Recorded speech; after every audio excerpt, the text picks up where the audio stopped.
This is America's Roundtable from Washington, D.C., an initiative of the U.S.-based think tank, the International Leaders Summit, Lancer Broadcasting Corporation, and the Pledge Radio in Michigan. I'm Joel Anand, your co-host, joined by economist Natasha Srdoc, co-founder of the International Leaders Summit. America's Roundtable brings together leading voices from business, government, media, and the public policy arena. Thank you for joining us on America's Roundtable. This weekend on America's Roundtable from Washington, D.C., we are truly honored to have an extraordinary media leader join us from Israel's capital city, Jerusalem. Chris Mitchell is the CBN News Middle East bureau chief based in Jerusalem, Israel.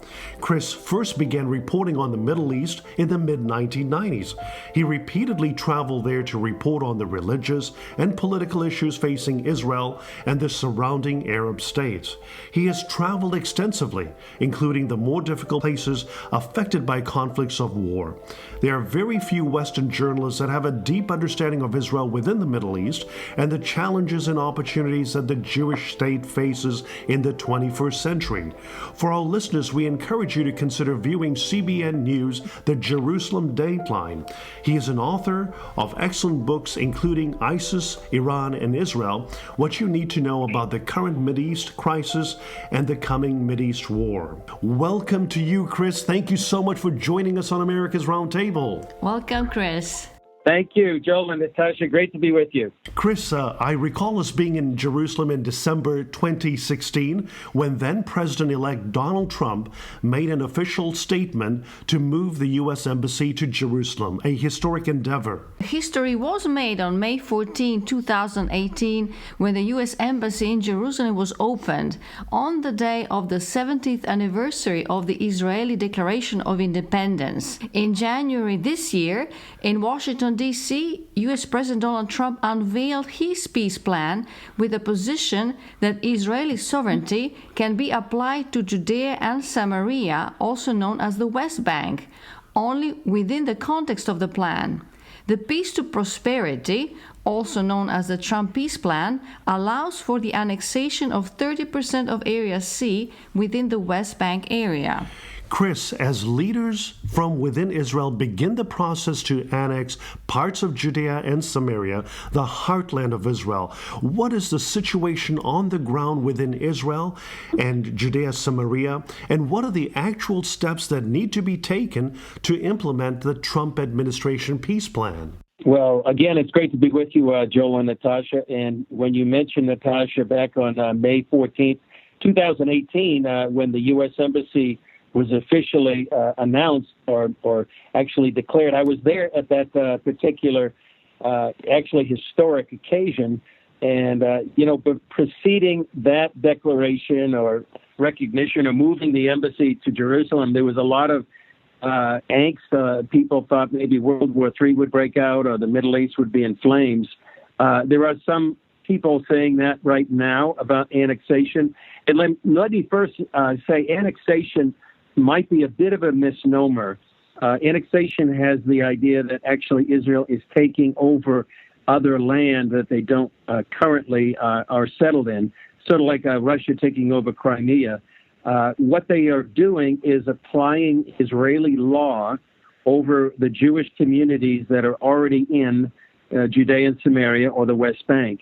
So that would be a more perhaps accurate explanation of what annexation actually means. They're not taking over additional land that they don't already have, or they're seizing Palestinian land. But the reaction is very strong against annexation by nations like Jordan.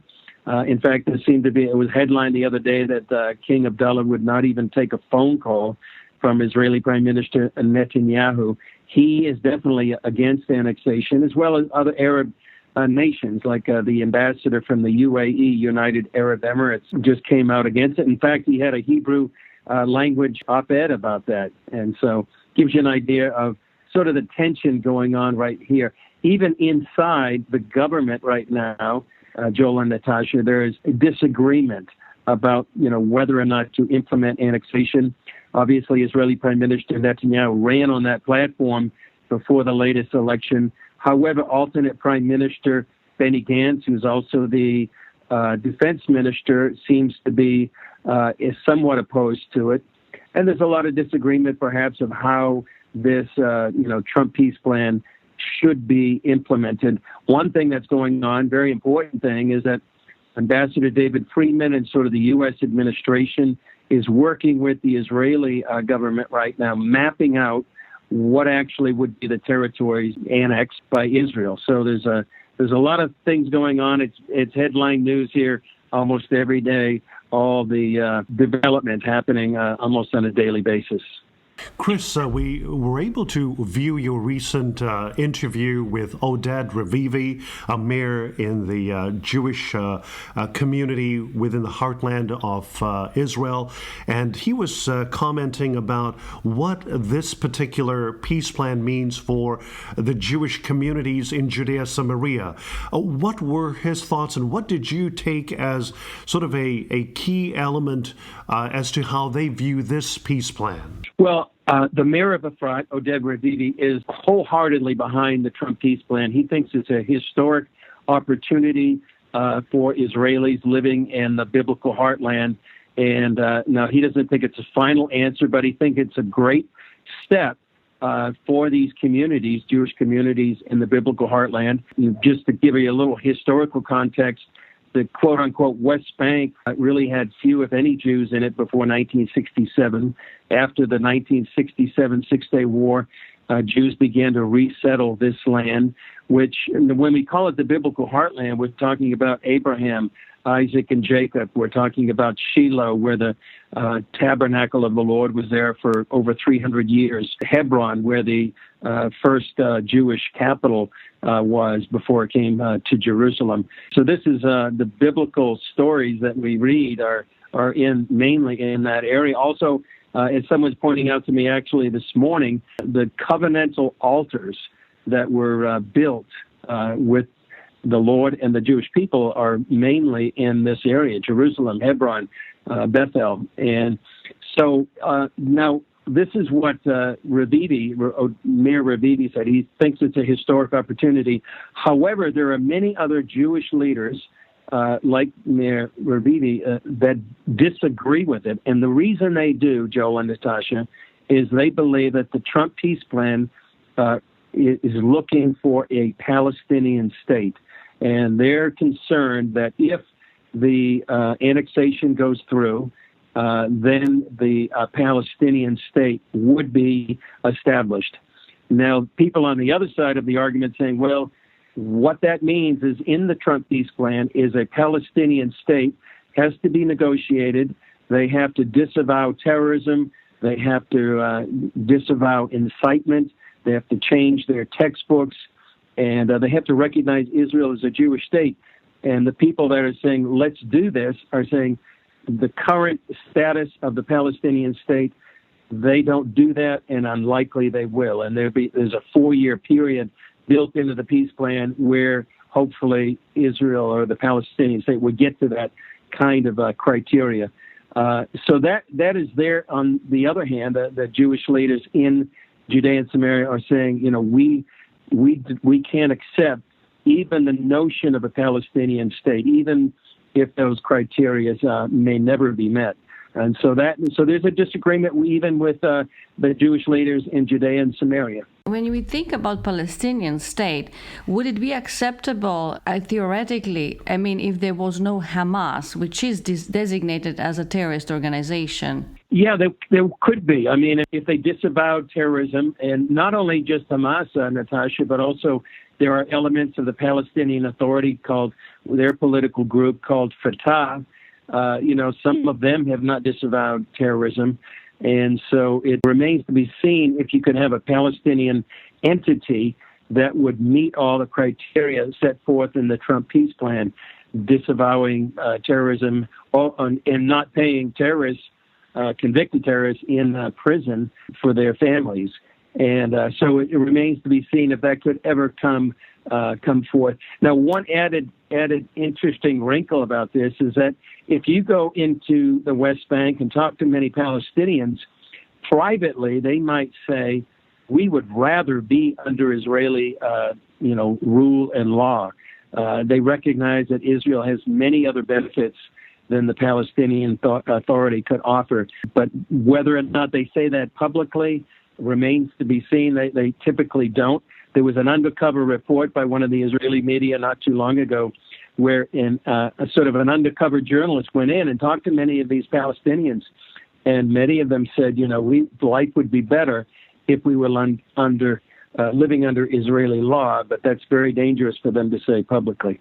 Chris, in the Washington Post, Ishan Taru wrote a recent piece in which he quotes Robert Satloff, an executive director of the Washington Institute for Near East Policy, who says, I quote, "A cost-benefit analysis argues for preserving the status quo," unquote. How are Israel's leaders balancing the efforts to implement the Trump peace plan and respond to the Arab and European nations which are publicly opposing the efforts to bring about stability and prosperity in Israel in the region?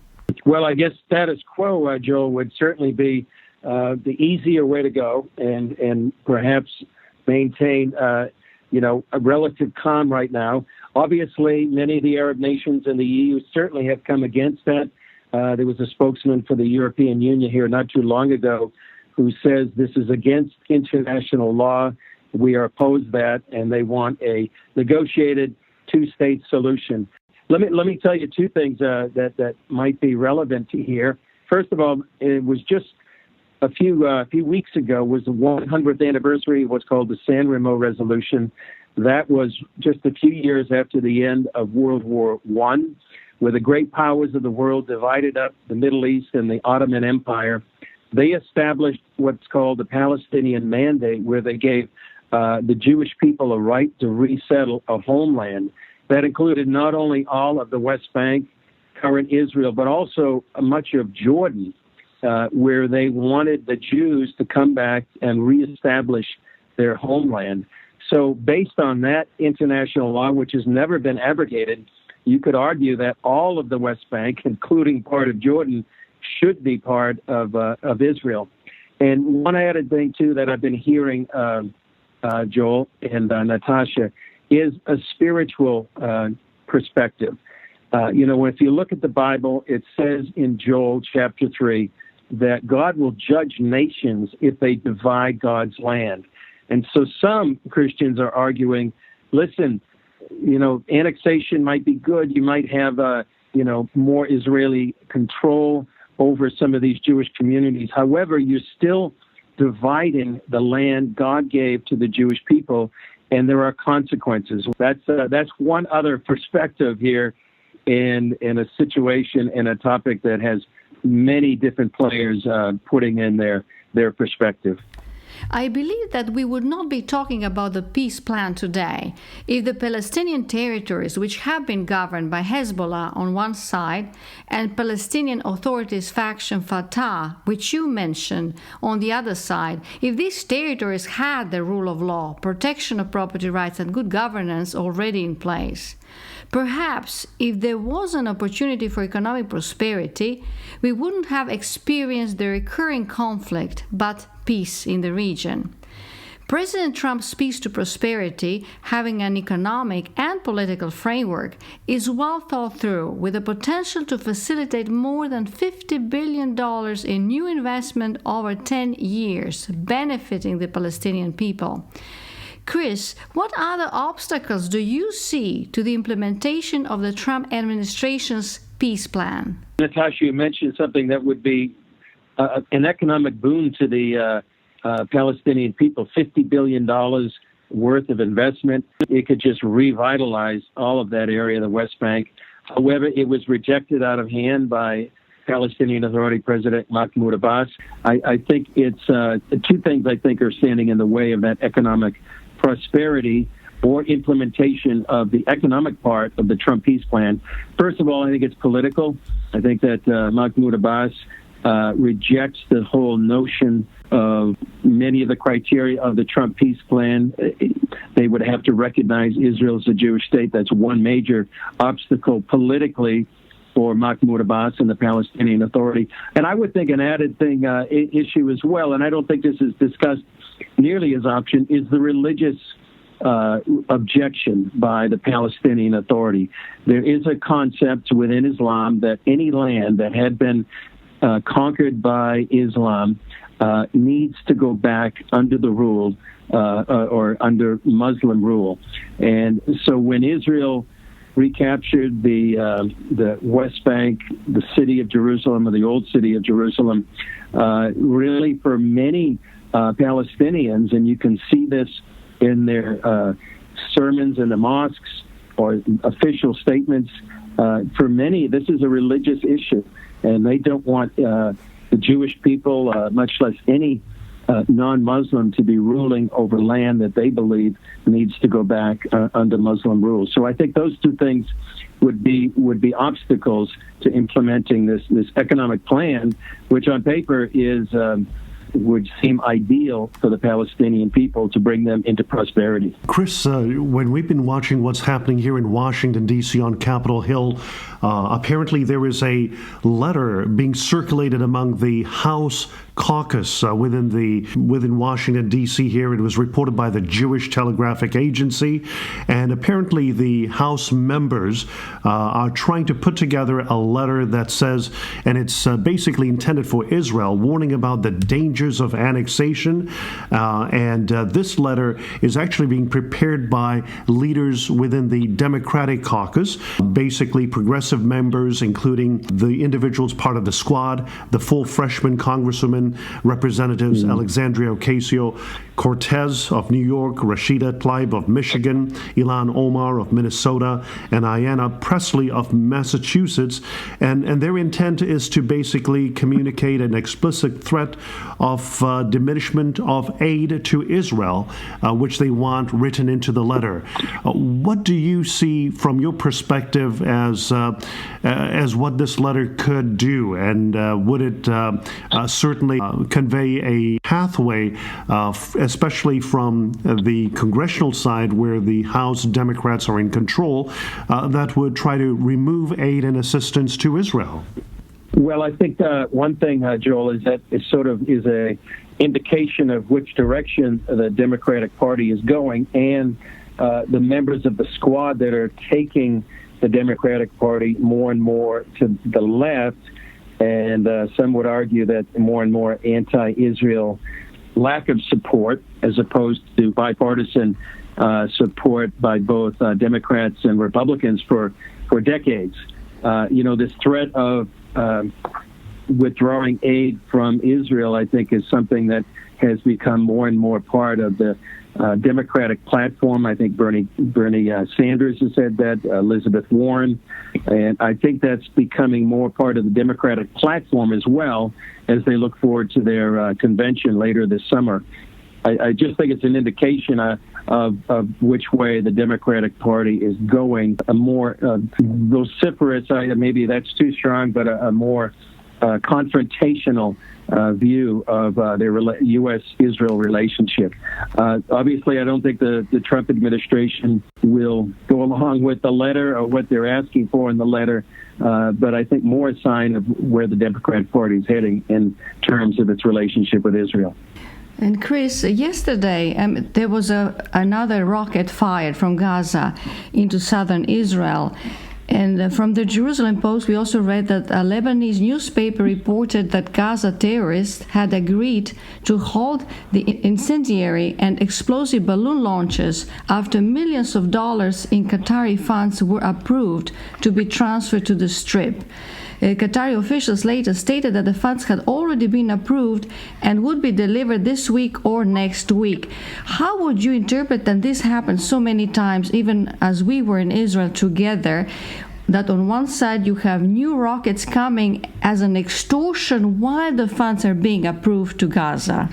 It's a great question, Natasha, because I think these incendiary devices, not only explosive devices, but arsonist devices, have really wreaked havoc there in southern Israel for literally years right now. We've been down there and seen some of these incendiary devices that have burned thousands of acres, actually, of farmland right there on the Gaza-Israel border. And, that's one more threat against Israel and the possibility of more missile attacks because of the possibility of annexation.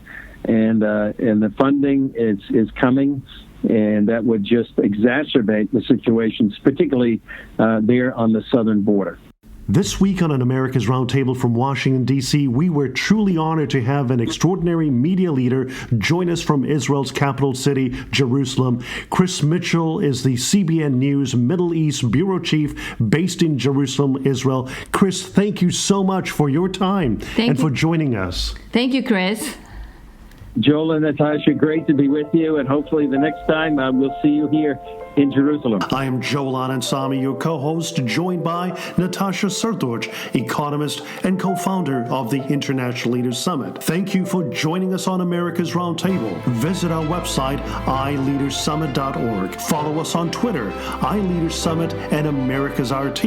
On Facebook, International Leaders Summit and America's Roundtable. Thank you for joining us on America's Roundtable.